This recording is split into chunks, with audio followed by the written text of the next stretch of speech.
Hi there, my name's Stephen Leckie and I work with Athlete Focused. And over the last few weeks and coming months, we're going to be doing some sports psychology sessions with some of the players. The latest sports psychology sessions are all about thinking smart. I'm just going to work through this booklet that they've been working through, just so you get a better understanding of how to support them. A lot of the work that we're doing is also linked with the LTA Mental and Emotional Skills Guide for Parents, and I can make that available to you.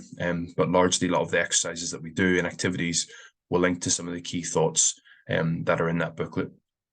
Some of those include on better understanding the meaning of competition, also understanding why certain thoughts and feelings may show up, certainly pre-competition, as a lot of this work is around pre-competition. And then finally, encouraging them to adopt some intentions for training to give them a bit more confidence as well. So I'll just walk you through the booklet. This is a booklet and a resource that you can revisit. We'll work through it with the athletes, but you can revisit at any point. And just work through it again. Hopefully it's relatively self-explanatory. And like I say, in 2-3 months, if you feel this is something they may benefit from revisiting, again, you can go through it with the athlete. So first and foremost, we asked the athletes what they thought success in tennis looked like. And this was really to get an understanding of that it's not all about winning. As you can see here, there's space for them to detail what they see success in tennis as, and we didn't lead them in any way. It was just trying to get an understanding of what they thought. And in doing that, they really came back with a number of important things in terms of success that was measured. And it's not, hopefully they'll say that it's not by wins or tournament wins or points. It's more about trying their best and seeing it as something that they're improving, seeing it as something as a challenge. Those are the sort of things that we'd hope to hear in the session that they're writing down.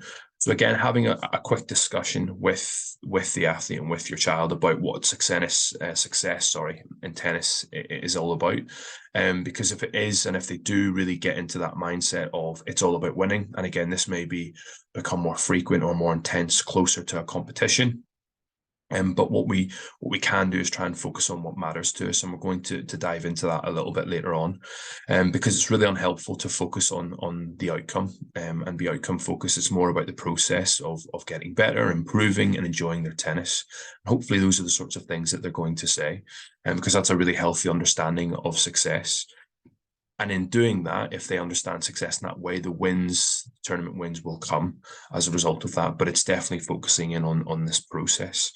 So that's something that you could work through with the player and your child in terms of just making sure their understanding of success is healthy, and it's going to help them when competition time comes around.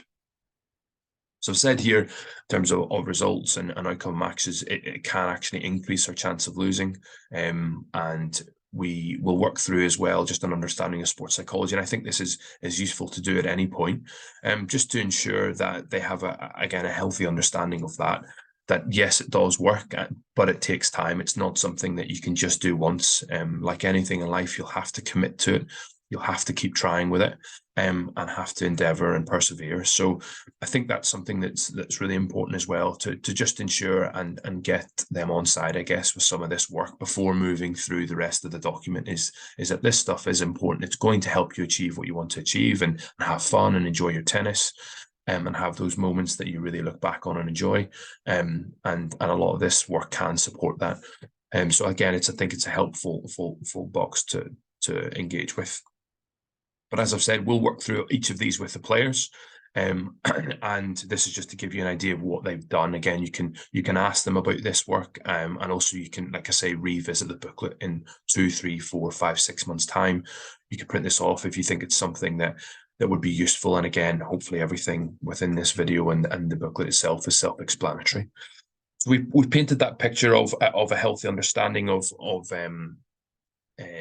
sports psychology and also of what success is. But this is now really looking to start off this booklet on a positive and thinking really about their strengths. Sometimes sports psychology, they can think about things that you're not great at.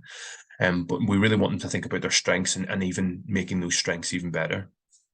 So with regard to thinking smarter, understanding these super strengths is really, really important. And what we're going to do is get the athletes to write their strengths in this tennis court. So just write their strengths anywhere.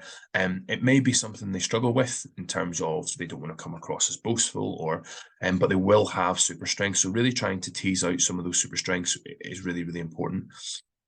What we can do if someone is struggling is actually get a teammate or yourself as a parent to write the super strengths that you feel they have. So again, if they could maybe write 2 or 3, and then you add to that with another 2, 3, 4, 5. And again, this will paint a really nice picture in terms of these are all the things that you're really, really good at. They could be technical, they could be psychological, they could be physical, they could be any strengths at all related to their tennis performance. And as we suggest here, that once you know your strengths, then you can begin to think smarter and really actually use them, because they're really good in terms of helping you perform at a high level and allowing you to achieve what you want to achieve. And this is really just recognizing that. So my strengths allow me to, and again, have that discussion with the athlete in terms of, well, you've listed all these strengths, what's that going to allow you to do? And we can link that back again to their understanding of success in tennis. That it's going to allow them to have those moments that they're really going to remember, and have those moments that'll really mean a lot to them. As we move through, this is probably the main section of the booklet, and again, this is really where we're trying to get to the stage where we're encouraging them to have intentions or sort of pre-match or pre-training goals, if you like. Because before we do that, we're going to understand their values and what they are. And we're going to particularly look at their personal values. Again, I've detailed it here in terms of imagining that they're at their birthday party, and we'll speak to them and see, if everyone was there and someone they love or care about got up and spoke about them, what would you want that person to say about them? And they may come up with things like caring or kind or passionate or driven or hardworking. And these are all the things that we want to tease out from them. So again, imagining that they're at their own birthday party and someone who means a lot to them. It could be yourself, a coach, anyone that means a lot to them, a friend. What are sort of the things they want that person to say? And that's going to allow us to tease out their personal values. And what we're going to do is write them in this tennis bag. And we're going to encourage the players to always bring this with them to tennis, understanding these values and where possible, trying to act on them. And the first part of that is definitely this kind of values clarification, understanding exactly the type of tennis player I want to be. And we're going to put those values in this bag and take them with us to training. As we go through this then, and this is the coming to the close of probably the first session that we'll do, is actually using their values. So it's great that we have identified these values, but now it's to get them into action.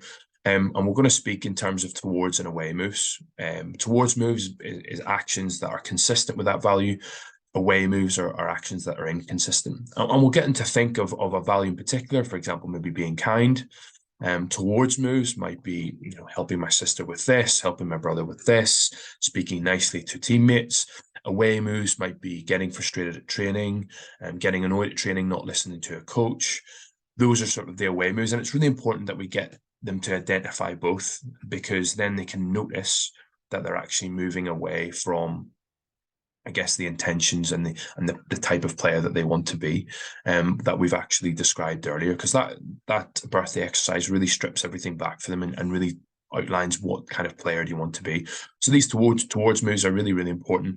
So we'll get them just to write them on either side of the road, towards moves on this side, and then the away moves. And it's good to understand that at times we'll move away. In no way are we asking them to be perfect. That's completely opposite. We're understanding that at times we can't be perfect, but we can notice that and try and do something about it. So that's really where we're at with that road and trying to plot that journey.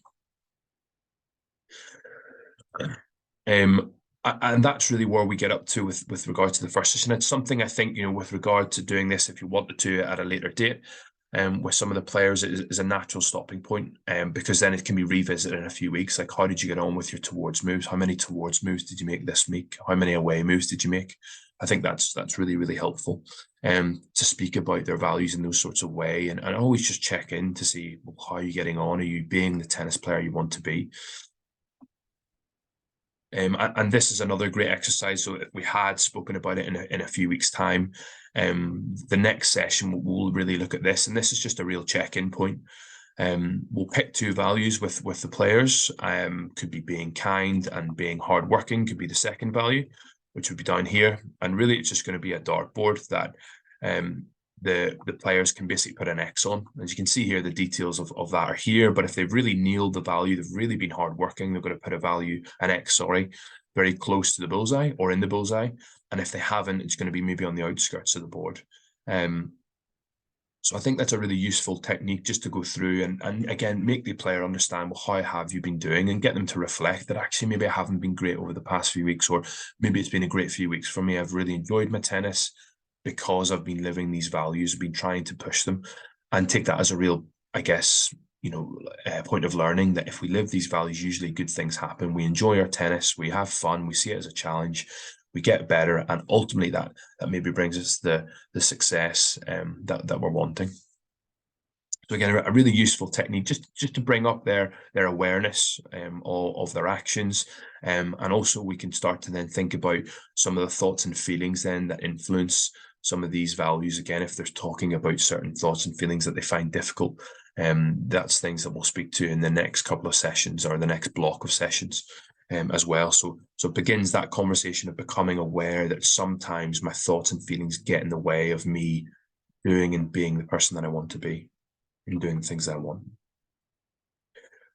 The next section then is about being a good friend to yourself, and it leads on from this section in that if they have put an X outside and they start to feel down about that, or they become critical of themselves, and you may have players that obviously push themselves and can be quite critical of their own performance. At times that can be really unhelpful, especially within training and also obviously within competition.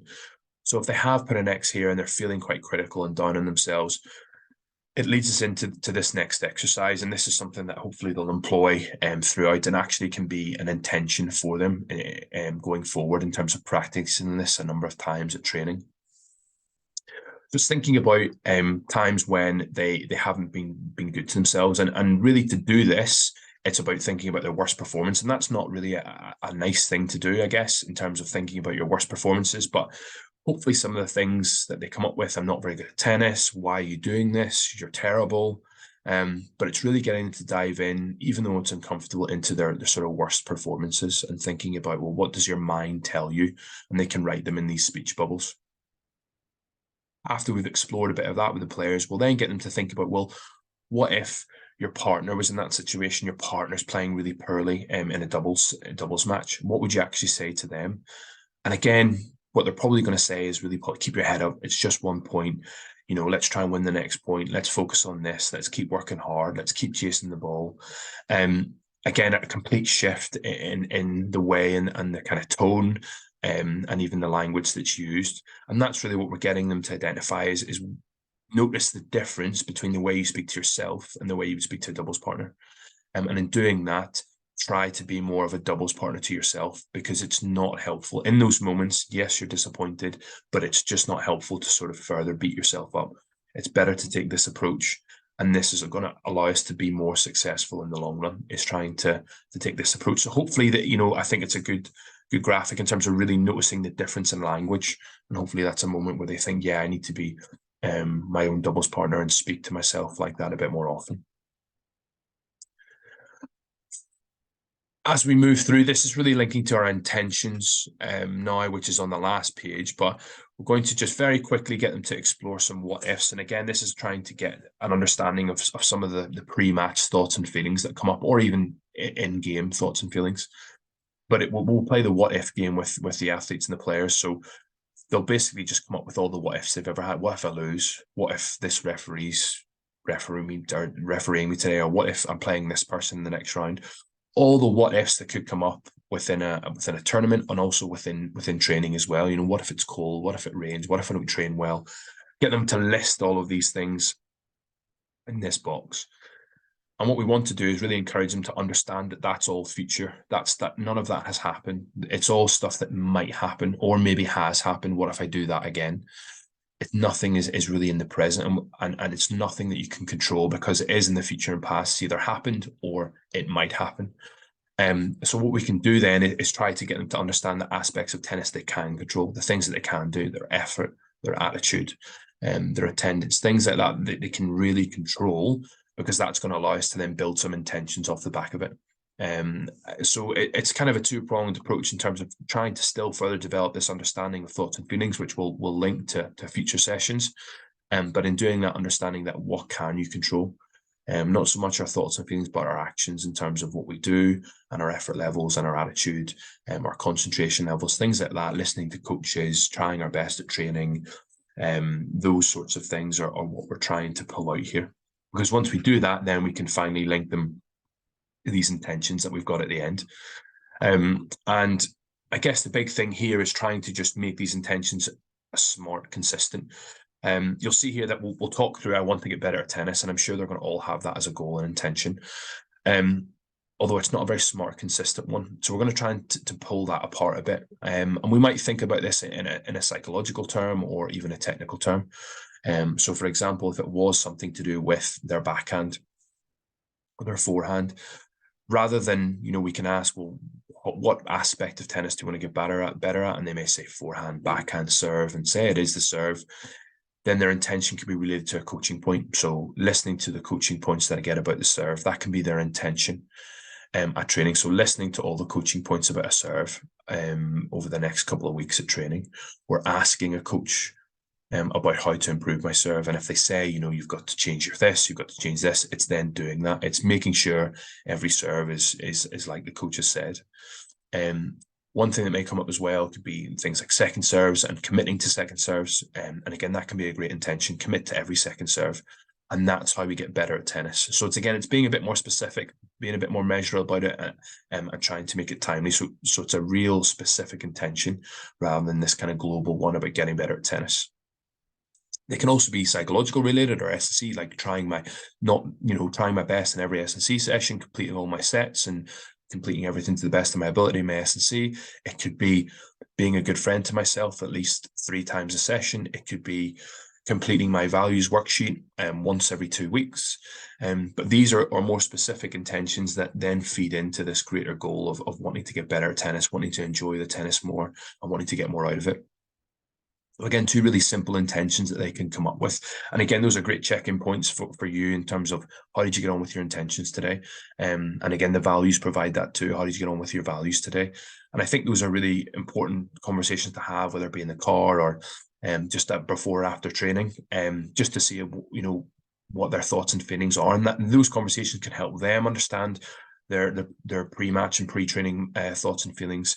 It can also help them understand sort of the meaning of competition in terms of you hear things that are getting very outcome focused about points and wins. You can maybe direct them back to things that they can control in terms of their effort and their attitude.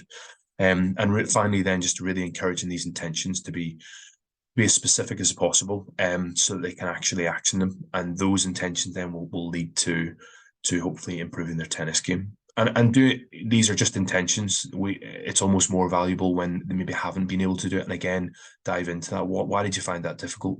Well, I had this thought or this feeling. And again, it's just getting them to further understand their thoughts and feelings so that when we come to future sessions, then they can be really aware of that, and we can start to think and put things in place to cope with those difficult and challenging thoughts and emotions. So that's the first Thinking Smart booklet. Again, feel free to work through this with your children and the players, and it may be something you want to revisit. The next block is going to be on being confident, and we're going to talk through some strategies about being confident, which is going to also link back to some of the work that we've already put in place in here. But please do feel free to ask any questions. I'll provide my email, so feel free to ask any questions, or even if you're coming to pick up, feel free to ask any questions about the session then, and I can provide you with these booklets too. Okay, so thank you so much for listening, and I hope you found that useful. Thank you.